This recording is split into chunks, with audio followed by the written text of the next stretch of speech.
Two வீலரில் சென்ற நண்பர்கள், பின்னால் காத்திருந்த யமன், நடுங்க வைக்கும் ஜனப்பச்சத்திரம் ரோடு,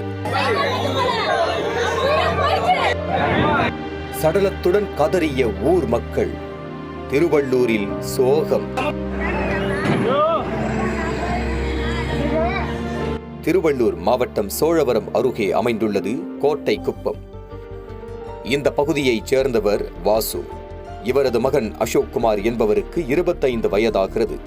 திருவள்ளூரில் உள்ள தனியார் கம்பெனி ஒன்றில் வேலை செய்து வருகிறார்.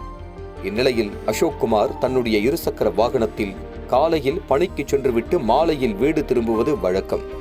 இதனிடையே வேலையில்லாத சமயத்தில் தனது நண்பர்களுடன் சேர்ந்து அடிக்கடி வெளியே சென்று வந்துள்ளார்.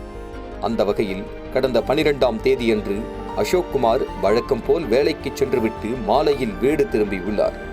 அதன் பிறகு அதே கிராமத்தைச் சேர்ந்த தனது நண்பர் பரத் என்பவருடன் சேர்ந்து அசோக்குமார் தனது இருசக்கர வாகனத்தில் ஜனப்பச்சத்திரம் கூட்டு சாலை வழியாக சென்று கொண்டிருந்தார். அப்போது அந்த பகுதியில் ஏராளமான வாகனங்கள் வந்து கொண்டிருந்தன. இதனிடையே அசோக்குமாரின் டூ வீலருக்கு பின்னால் அடையாளம் தெரியாத வாகனம் ஒன்று வேகமாக வந்திருக்கிறது. இதற்கிடையில் யாரும் எதிர்பாராத சமயத்தில் அந்த வாகனம் அசோக்குமாரின் டூ வீலர் மீது மோதியதில் அவர்கள் இருவரும் அங்கிருந்து தூக்கி வீசப்பட்டனர். ஒரு கணம் இதை பார்த்து அதிர்ச்சியடைந்த அக்கம் பக்கத்தினர் உடனடியாக சம்பவ இடத்திற்கு ஓடி வந்து பார்த்தனர். அப்போது இந்த பயங்கர விபத்தில் சிக்கிய அசோக்குமார் சம்பவ இடத்திலேயே பரிதாபமாக உயிரிழந்தார். அவரது நண்பரான பரத் என்பவர் படுகாயங்களுடன் உயிர் தப்பினார். இந்நிலையில் இச்சம்பவம் குறித்து போலீசாருக்கு தகவல் தெரிவிக்கப்பட்டது. அதன் பேரில் சம்பவ இடத்திற்கு விரைந்த போலீசார் உயிரிழந்த அசோக்குமாரின் உடலை மீட்டு பிரேத பரிசோதனைக்காக ஸ்டான்லி அரசு மருத்துவமனைக்கு அனுப்பி வைத்தனர். மேலும் விபத்தில் சிக்கிய பரத் என்பவர் காயங்களுடன் மருத்துவமனையில் அனுமதிக்கப்பட்டுள்ளார். இத்தகைய சூழலில் அசோக்குமார் விபத்தில் சிக்கி உயிரிழந்த தகவல் பெற்றோருக்கு தெரிவிக்கப்பட்டது. ஒரு கணம் இதை கேட்டு அதிர்ச்சி அடைந்த பெற்றோரும் உறவினர்களும் உடனடியாக மருத்துவமனைக்கு விரைந்து உயிரிழந்த அசோக்குமாரின் உடலை பார்த்து கண்ணீர் விட்டு கதறி அழுதனர். இதனால் அந்த இடம் முழுக்க சோகத்தில் மூழ்கியது. இந்நிலையில் இந்த சம்பவம் தொடர்பாக செங்குன்றம் போக்குவரத்து புலனாய்வு பிரிவு போலீசார் வழக்கு பதிவு செய்து இந்த விபத்துக்கான காரணம் குறித்து விசாரணை மேற்கொண்டு வருகின்றனர்.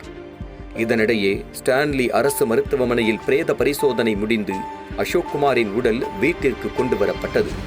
அப்போது அசோக்குமாரின் உடலை பார்த்து விரக்தியடைந்த ஊர் மக்கள், அப்போது விபத்து நடைபெற்ற ஜனப்பஞ்சத்திரம் கூட்டுச்சாலையில் சடலத்துடன் உறவினர்கள் போராட்டத்தில் ஈடுபட்டனர். விபத்தை ஏற்படுத்திய வாகனம் குறித்து காவல்துறையினர் உரிய நடவடிக்கை எடுக்க வேண்டும் எனவும் குடும்பத்திற்கு உரிய இழப்பீடு பெற்றுத்தர வேண்டும் எனவும் கோரிக்கை வைத்தனர்.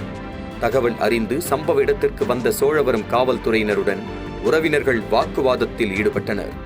உரிய நடவடிக்கை எடுப்பதாக காவல்துறையினர் அளித்த உறுதியை ஏற்று உறவினர்கள் கலைந்து சென்றனர். தற்போது சாலை விபத்தில் இளைஞர் ஒருவர் உயிரிழந்த சம்பவம் பெரும் பரபரப்பை ஏற்படுத்தியுள்ளது.